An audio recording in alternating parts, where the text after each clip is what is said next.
Greetings, loved ones. Today we're going to talk about 7 ways that trauma can lead to growth. Help us get these messages out.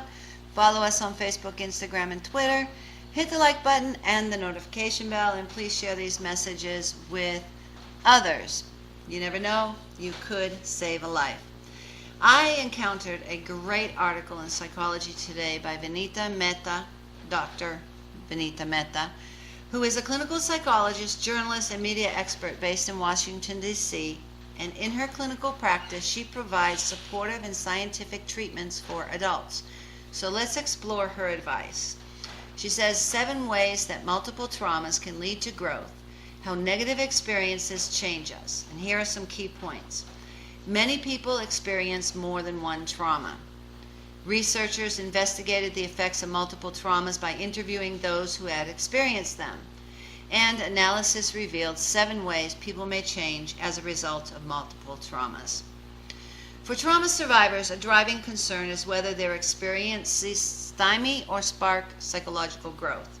Overwhelmingly, research points to the various consequences of trauma, including anxiety, depression, problems with emotional regulation, and PTSD.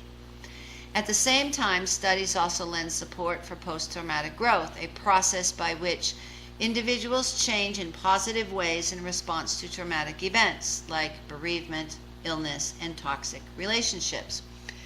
It is thought that PTG can lead to greater personal strength, stronger relationships, and new possibilities that reach beyond what the person had prior to the traumatic event.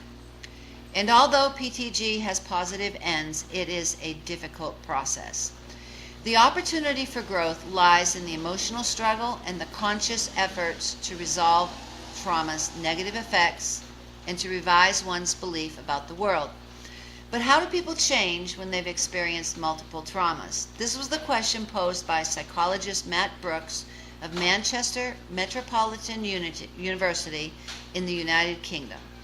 To investigate this line of inquiry, the team administered the Post-Traumatic Growth Interview Schedule, a semi-structured questionnaire that explores the factors that promote and inhibit growth and change in the aftermath of trauma, to 26 participants. The sample was from Northwest England, mostly white, and all had experienced more than one trauma. So what did the researchers find? Outcomes of trauma.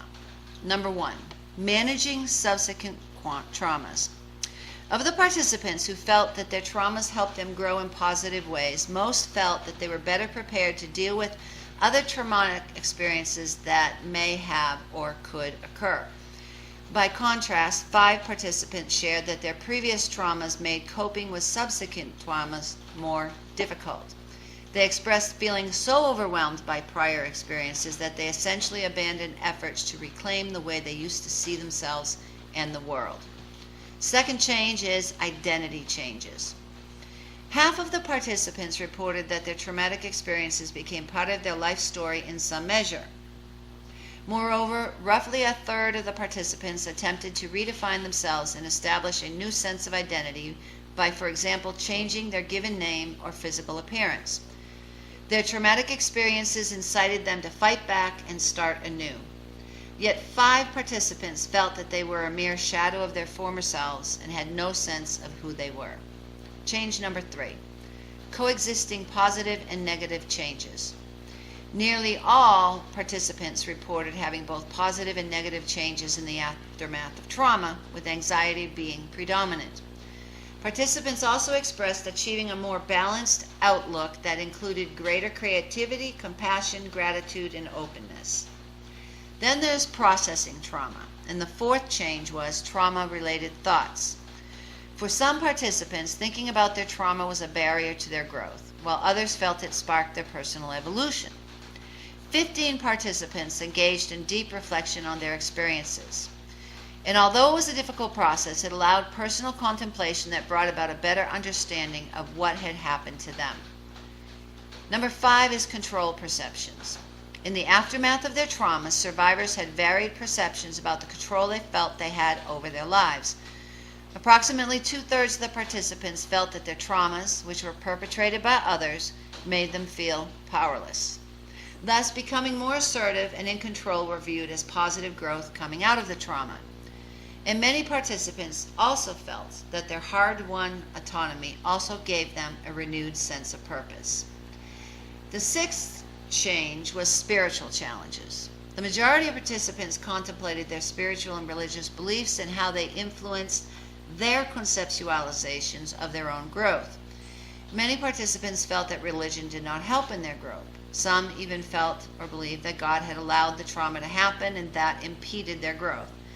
By contrast, a smaller group of participants felt that their trauma encouraged them to explore other belief systems, which was positive. And the seventh change is social support and disclosure. All participants stated the instrumental importance of social support for their growth. They pointed to two factors. The first factor was the reactions they received when disclosing the trauma. The second factor was the pros and cons of getting support from others. As one participant shared, I feel my traumatic experiences were dealt with due to my incredible support network. Without them, I wouldn't have been able to cope with what life has and continues to throw at me. I have always been able to cope and know where and who to seek solace in when dealing with trauma and stress. The question is not if you'll encounter a victim of violence. The question before God is, what will you do when you do encounter them? You are called. We are all called to be champions for justice. Those who suffer violence, they need to know that those who love them and those who don't even know them will reach out and give them the help they need to leave before it's too late. Please help us get these messages out. Subscribe to our channel, follow us on Facebook, Instagram, and Twitter. Hit the like button and the notification bell and share these messages with others.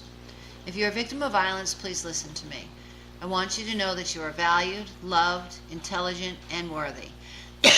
God does not want you to suffer violence. He wants you to live free from violence in peace and tranquility. And I want you to know that there is a way out. It's not your fault. Abuse is not love. You are not alone. If you're a victim of violence, reach out to someone today. If you find yourself in a dangerous situation, call 911 for help. If you know of a child or a senior suffering violence, tell the authorities. In our next episode, we're going to talk about trauma triggers and how to overcome them. Until then, God bless you.